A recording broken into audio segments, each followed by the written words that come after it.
staying very late. Let's move on. I will start my talk by showing this trend in semiconductor business. This graph on the left shows the signal delay as a function of this feature sizes. And when we have a large feature size, the main bottleneck is the gate delay, as shown by this red curve over here. But as we, the front end is very important. But as we decrease the feature sizes, the problem is that all these interconnect delays becomes very important. And with typical, the conventional, this aluminum metal lines and this silicon dioxide, these dielectric materials, then as you can see from this yellow line, that as we reduce the feature line, this signal delays is very serious. So in order to overcome these problems, then this is the so-called RC delay is very problematic. So in order to overcome this problem, the semiconductor industry, they try to replace these metal lines with the low resistivity, which is copper. And IBM indeed 1997 introduced this copper to Damascene process. And remaining this game is how we can get this replace this silicon dioxide with dielectric constant 4.2 down to with the low K dielectric material with dielectric constant less than 2.5. So the remaining bit is how we can have this reliable, this low K materials. So and also, why do we need nanopores? Nanopores, for example, in order to reduce dielectric constant, then the dielectric constant of air or vacuum is just 1. So all we have to do is incorporate this the nanopores into the thin film, but because our feature line is less than like 100 nanometers, so our nanopore has to be much less than this 100 nanometers. So in our case, we need to realize this nanopore is less than 10 nanometers in the film. And also, advantage of introducing these nanopores into the thin film is that extendability. By adding these pore generating materials, then we can arbitrarily control this dielectric constant the way we want it. So we can continuously reduce this dielectric constant. And also, instead of conventional CVD type, this machine, this intensive process, but by using this wet method, then we can easily spin these samples.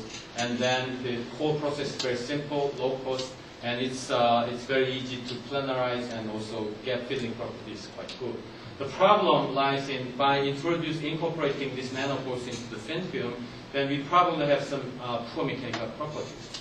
So the problem is that how we can realize nanopore thin film with reasonable mechanical stability. Next. So the way we incorporate these nanopores into the thin film is that, for example, when we have a matrix material and mixed with this pore generating material, in short, I will call it porogens. And then we anneal this sample. So while this matrix is vitrified, then this porogens start degrading. So we can remove these porogens by calcination, by heating the sample, or by supercritical extraction. We are left with this nanopore thin film. And in order to realize these nanopores with small pore size and with a narrow pore size distribution and this uniform distribution throughout the film thickness, is that we need to consider this miscibility between this matrix material and this porogen material, along with this the phase separation, the mobility issues. Next. And the lowering dielectric constant is not the whole problem. In order to those low K material to be integrated into the real semiconductor fabrication process, we have to meet all those required properties. For example, electrical properties like the breakdown voltage, lead current. But all this copper process is currently being done around like 430 degrees Celsius. So thermal stability is very important. And most importantly, this mechanical property is very important, because due to this dual Damascene process, we need to do this chemical mechanical planarization. Once we have these materials, then mechanical property is supposed to decrease. and how we can have this CMP comparable multi-layer deposition. And in order to achieve that, the elastic modulus has to be like 10 gigapascal, larger than 10 gigapascal. Hardness is supposed to be larger than 1 gigapascal. And this crack initiation thickness is supposed to be 2 micron. And this propagation rate in water has to be really slow. And also there is another integration issue. So we have to satisfy all these properties to come up with the nano porous materials. Next. So what we did is that the silicon dioxide to be made from TIOS precursors, that has dielectric constant 4.2. So what we did at the beginning is that we replaced these TIOS molecules with this MTMS precursors.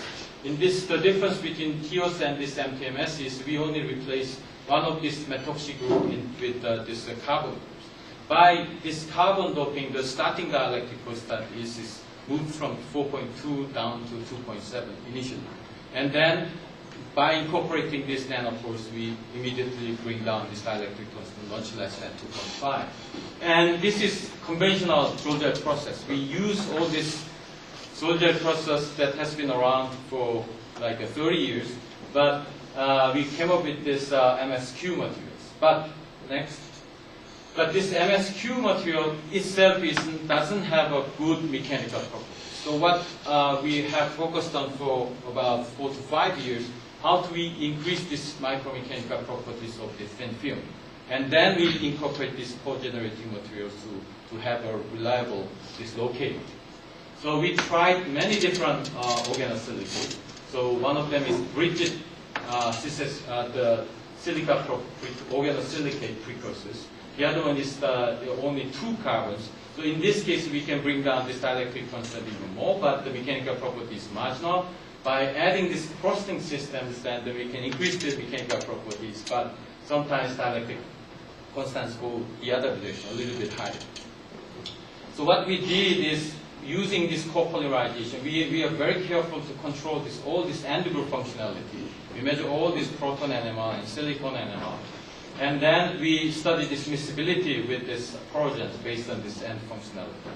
And then by incorporating some copolymers, we enhance this micromechanical properties of thin film. Next. So this shows you one case where, in this case, we have MSQ. It's a polymer polymer which we purchased from Technical Lab, and we add this 10% porogen. In this case, porogen is a star-shaped porogen, the first generation porogens. And we add this 10%, 2 different types of porogens. And as you can see here that we have about, you can see these holes, and we have a holes about between 10 to 20 nanometers. But next, when we have this copolymer system, in this case, 85% is MTMS, and then the rest of it, about this 15% is rigid organosilicate. And then we add the same porogens. And the field emission SEM is in larger magnification, but as you can see from these pictures, you cannot see these holes very well. So this is the field emission SEM has this special resolution of about 10 nanometers, meaning that the pores we generate is much smaller than 10 nanometers. How can we verify the pore size? Next. So there are many ways to characterize these nanopores, but in this case, we do some collaboration with this Professor Gidley in physics department of Michigan, University of Michigan. He measured this, this positron annihilation lifetime spectroscopy. What that does is that this positronium comes into the pore, and as soon as they hit the wall, then it emits gamma rays. And depending on the pore size, we can measure this lifetime, and then from which we can get this pore size and pore size distribution.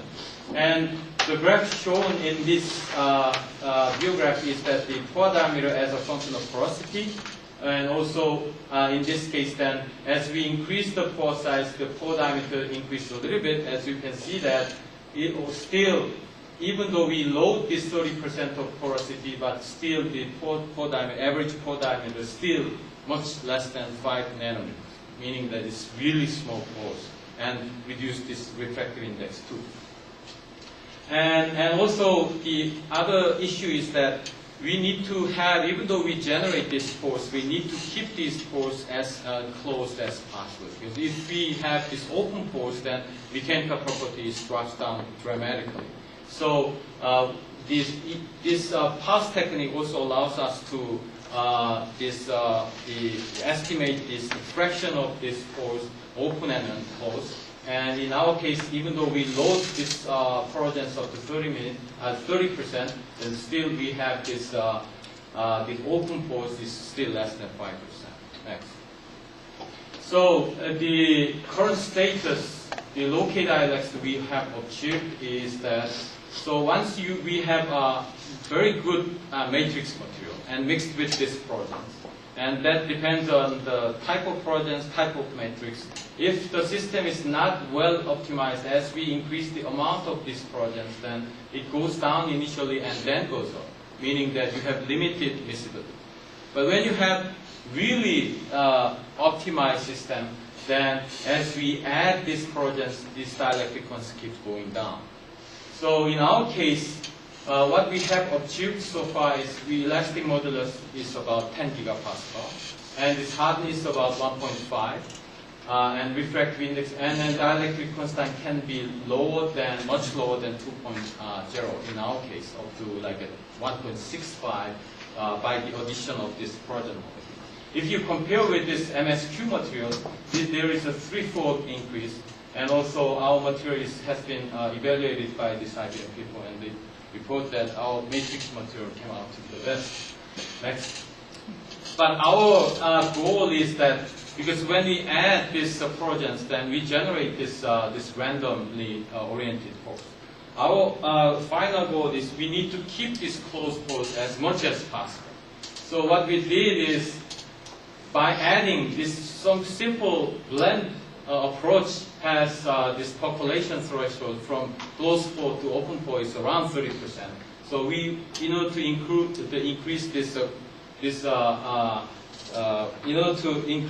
keep this closed pore as much as possible, then we need to have this nanopores with long range. How can we do it? Then again, using block copolymer, using this template approach. So in our case, we need to incorporate this organosilicate. Somehow we come up with the best block copolymer so that we can have this template approach. We are left with this well-ordered this nanopores. Next. So next. So what we did is, initially we designed the block copolymer by adding this organosilicate precursors. Then we are left with this major first organosilicate. So first we started with this one in powder form, and then eventually we are trying to make this thin film. Next. So this mechanism is that once we have this block of polymer and mixed with this organosilicate, then once we use this PO or hydrophilic polymers, then all these interactions between PO and this precursors is mediated by water molecules. And then by rearrangement and aging, then we are left with this organosilicate. Next. And in order to show that, we use this bridged organosilicate, and the bridged organosilicate is quite interesting in itself, because this is connected. So as I mentioned, the mechanical properties are really enhanced, but you can put some functions, like as Professor Ozin at the University of Toronto pointed out, you can add some luminescent dyes and some functions in here, and this chemistry is not that different. But these two have lots of the two carbons in here. So it's if we use the typical like fluoronic PO, PPO, PO template, then somehow this hydrophilicity difference is not big enough. This is not a good template for organosilicate. So what we did is we synthesized this PO, PLGA PO system, and this PLGA is lactic acid and glycolic acid, which is biodegradable polymer, and which is much more hydrophobic than this PPO block. So we have this block. Next. And then we have 3 or 4 different the block template. Next. And this graph shows that when we use the conventional, this fluoronic template, and this one is a mixture of hydrophilic TIOS and this organophilic and the silicate precursors. As you can see from this small angle X-ray scattering data, 0% we can, as expected, we have a very nice BCC structures. But as we add this BTMS organosilicate precursors up to like more than 10%, all these structures is gone. But with our template, as you can see that even though we load 68% of organosilicate, we still maintain this major pore structures. Next. So this one shows the TM image. So when you have a low amount of organosilicate, even with this template, we have, as expected, we have BCC structures. It's like a SBA 16 type structures. But when we add like a 30% with this template, we don't see anything. So only left with micropores. But in this case, with this template, we have this spheres, but it's not really well ordered. We have short range order, but we lose some long range order. So it's like a micelle, disordered micelle type structures. Next. So what we did is that usually we know that it's been known that PEO is very sensitive. The conformation is very sensitive to temperature. So what we did is up to now we synthesize all this major porous material at this 30 degrees Celsius, but by increasing temperature, we change the PEO conformation and have this PEO change more miscible with organosilicate. And as you can see here, this major porous material BTMSE, so bridged organosilicate 100% this time. And then we have a template, and then at synthesized at 3 different temperatures. As you can see that 30 degrees Celsius, this high order peak is not well resolved, but as we increase the temperature, you can see that we have perfect cylinder ordering. And when we measure this BT, then we have typical type 2, the adsorption isosome, and which is verified this TM that we indeed achieve this perfect cylinder major porous materials. Next. And when we have this materials, then we also test this hydrothermal stability. We put this organosilicate in a water and then mold it at 100 degrees Celsius. Then typically when we have the same template with TEOS, hydrophilic TEOS, then the stability only after 2 days, like 3 days or 4 days, is intensity is dramatically drops. And we also have other template with low molecular weight with this 100% this organosilicate.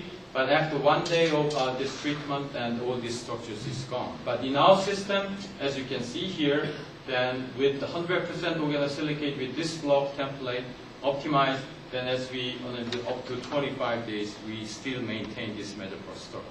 So our major porous, nanoporous major porous structures is very stable. Next. So we can compare all these hexagonally ordered major porous given in the literature with our samples. That we notice that our wall thickness is much higher, and all this our really optimized intent, while even our BT surface area is also very high. Next. So in summary, then when we have this 5-block portfolio, by replacing this conventional PPO block with this more hydrophobic block, then we are able to confine this organosilicate precursors in the matrix space, so that really template the system. And also, we need to come up with the optimum reaction temperature, which is around like 50 degrees Celsius.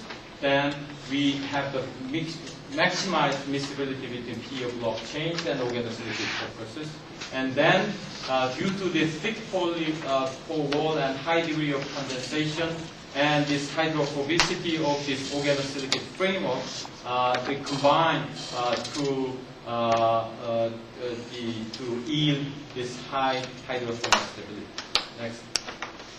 Then up to now we prepare all this the major porous or nanoporous this organosilicate in powder form. How we can make this thin films? Because thin film is very important. And from the literature by the Jeff Brinker, and there is a process called evaporation-induced self-assembly. So when you do this deep coating, then when you pull this your wafer away from the surface, then you change your concentration. And initially you start with a free surfactant micelle, and then you have long range orders. So for example, they have a three-phase diagram, and when you do this deep coating, then they go through something like that. So using this kind of concept, using even with our spin coating system, once we know this phase diagram and those kinetics of this Georgia formation, then we should be able to realize this well-ordered this nanopore structures in thin film. Next. I think that's the end of my talk, and I would like to thank my student and the collaborator particularly for locating Do-Yoon and Kim Yu-Kip from the chemistry department of Seoul National University. He will lead us a lot of dielectric measurement, and also I would like to apply this funding. Thank you very much for your time.